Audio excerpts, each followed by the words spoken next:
السلام علیکم جناب، نئی کال کے ساتھ میں آپ کے ساتھ ہوں۔ جون شروع ہو گیا جناب، 1 جون کی یہ کال ہے اور آج کا سیشن کوئی قابل ذکر تو نہیں ہے، بس اس میں اسی لیے مڈ ڈے میں بھی کوئی خاص بات نہیں کی تھی، اور میں نے کہا تھا آپ کو 43.95 اور 43.24 کے اوپر مارکیٹ رہے تو ٹھیک ہے، بس ایفرٹ ہے to secure the supporting range, تو وہی پورا دن مارکیٹ میں ہوا ہے۔ والیوم بہت کم، میرے خیال میں والیوم کل کے مقابلے میں تو تھوڑے سے زیادہ ہی ہو گئے، کیونکہ کل میرے خیال میں 8 کروڑ کا والیوم تھا اور آج ہم دیکھیں تو 12 کروڑ 24 لاکھ کا والیوم تھا، تو تقریباً ہم 50% والیوم ہم نے گین تو کیا ہے۔ اور اس کی ریزن مجھے یہ بھی نظر آتی ہے کہ میں نے آپ سے کل یہ بات کہی تھی کہ سلولی اینڈ گریجولی چیزیں امپروو ہو رہی ہیں، اللہ کرے ہوں، ماں سوائے پولیٹیکل انریسٹ کے، جو ورنہ اگر ہم جو صحیح معنوں میں جو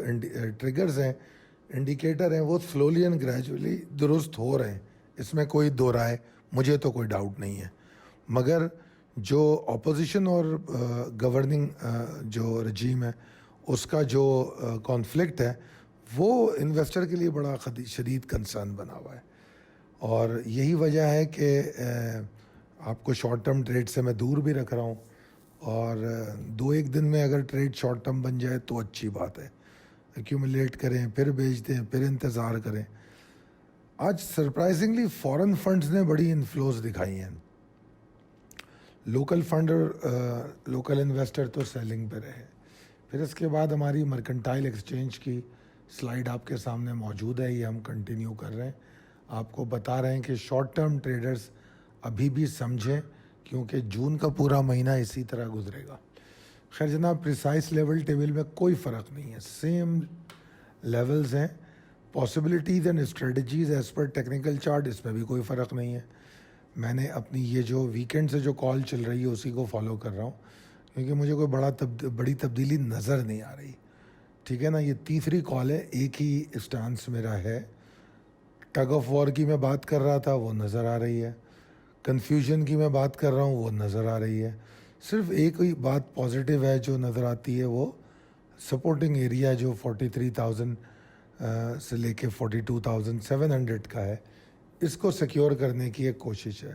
اب آج کی کلوزنگ تو اس کی کافی قریب ہے، تو تھوڑی سی پریشان کن ضرور ہے، کیونکہ 43,024 کے نیچے ڈپریس ایکٹیویٹیز دیکھی جا سکتی ہیں۔ اگر مارکیٹ 43.95 کے اوپر کھلتی ہے، جیسے آج بھی ہم نے اوپر کھلتی دیکھی تھی، تو ایک چھوٹی موٹی موو بن جاتی ہے، جیسے آج بنی 43,100 کے اوپر کھلی، پھر آپ نے 43,339 تک کا ہائی دیکھ لیا، تو انفیکٹ وہ صرف ایک ہائپر موو تھی اگر آپ نوٹس کریں، کیونکہ پری اوپننگ والیٹیلٹی کے بعد مارکیٹ تقریباً 43,200 کے نیچے ہی رہی ہے، تو کوئی اہمیت کی بات اس کی نہیں تھی اوور آل۔ مگر اس میں یہ ہے کہ کچھ اسٹاک پرفارم کر گئے، انہوں نے اپنے ہائی بھی بنا لیے، ایگزٹ کا موقع بھی دے دیا، کیونکہ ایسی مارکیٹ میں ٹارگیٹڈ انٹریز ہی کام آتی ہیں۔ اب اگر 43,095 کے اوپر مارکیٹ کھلتی ہے تو شاید 43,498 کو ٹارگیٹ کرے، تو تقریباً وہاں سے 400 پوائنٹ کی موو بنتی ہے، تو آپ پورا 400 ضروری نہیں ہے کہ ہم لیا جائے، جس طرح آپ آج دیکھ سکتے ہیں، آپ آج کا جو ہائی ہے وہ 339 کا ہے، تو ہو سکتا ہے 43,400 کا ہی بنائے، مگر بہرحال موو بنا سکتا ہے ایک شارٹ ویو، اور اگر ایسا نہیں ہوتا تو پھر زیادہ کچھ امیدیں نہیں رکھنی چاہیے۔ امپورٹنٹ پولیٹیکل ڈیسیشنز جس کی میں نے یہاں بات کی ہے وہ کیا ہے؟ ایک تو خان صاحب کی ڈیڈ لائن ختم ہو رہی ہے کل، پھر وہ سپریم کورٹ کے ڈیسیشن، یہ تمام چیزیں ہیں جو لوگوں کا میجر کنسرن بنی ہوئی ہیں، آخر ہونا کیا ہے، تو اس حوالے سے لوگ تھوڑا سا کنفیوز ہیں، اور وہ مارکیٹ کو تھوڑا سا، اگر ان میں سے کوئی بھی ایک ٹریگر پازیٹیو ہو گیا تو اچانک کل ہی آپ والیوم بڑھتے ہوئے بھی دیکھیں گے اور مارکیٹ کو اوپر پرفارم کرتے دیکھیں گے۔ بس مارکیٹ 43,000 کے نیچے، یہ جو 43,024 کا لیول دیا ہے، اس کے نیچے نہ ٹریڈ کرے تو یہ بڑا آئیڈیل ہوگا، کیونکہ میں نے آپ کو پچھلے ویکینڈ پہ ہی، ابھی جو ویکینڈ گزرا ہے اس میں یہ بات واضح کر دی تھی کہ میں اس ویک میں اگر رینج باؤنڈ موو بھی بنے تو میں خوش ہوں کہ کوئی مسئلہ نہیں ہے, بس باٹم سیکیور کرے اور رینج باؤنڈ چلتی رہے تو سلولی اینڈ گریجولی چیزیں ایگزاسٹ ہوں گی, پریشرز کم ہوں گے, کنسرنز جو لوگوں کے ہیں وہ تھوڑے سے جو ایک فیئر ہوتا ہے وہ کم ہوگا, اور اس دوران کوئی اچھے پازیٹیو ٹریگر ہمیں نظر آ رہے ہیں کہ تھوڑے تھوڑے کر کے مل رہے ہیں تو وہ ہمیں دیں گے. اب آئی پی پی اس کی پیمنٹ ہوئی ہے تو اس میں کچھ ایک دو اسٹاک شاید پرفارم بھی کر رہے ہوں, تو یہ اس طرح کی چھوٹی موٹی چیزیں چائنا کے حوالے سے, یو اے ای اور سعودی عرب کے حوالے سے اچھی خبریں آ سکتی ہیں. اب جو ایک چیز جو آپ کو میجر میں نے آپ کو بتائی تھی وہ بجٹ تھا اینڈ پری بجٹ اسٹیٹمنٹ تھے. مشکل بجٹ ہے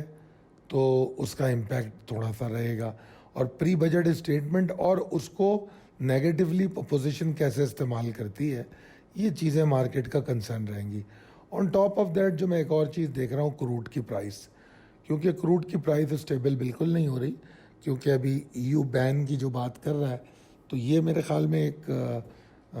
لاسٹ نیل ان کافن ہوگا,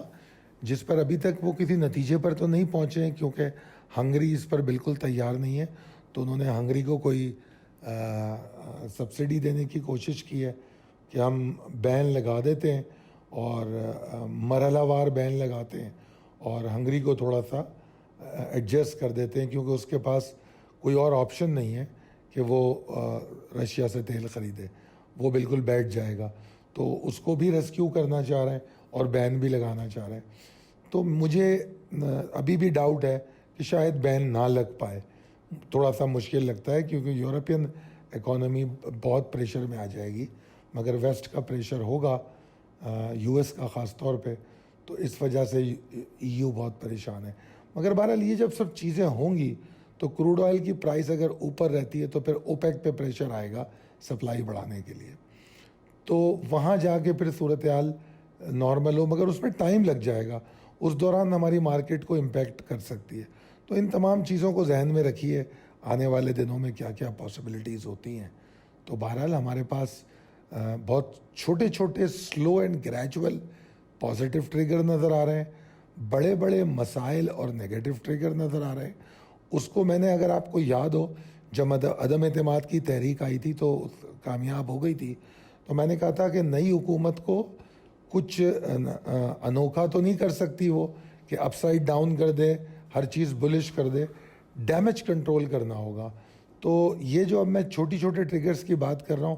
دس از بیسیکلی ڈیمیج کنٹرول. اب اللہ کرے کہ یہ ادارے جو ہیں پولیٹیکل انریسٹ کی صورتحال کو ختم کر دیں,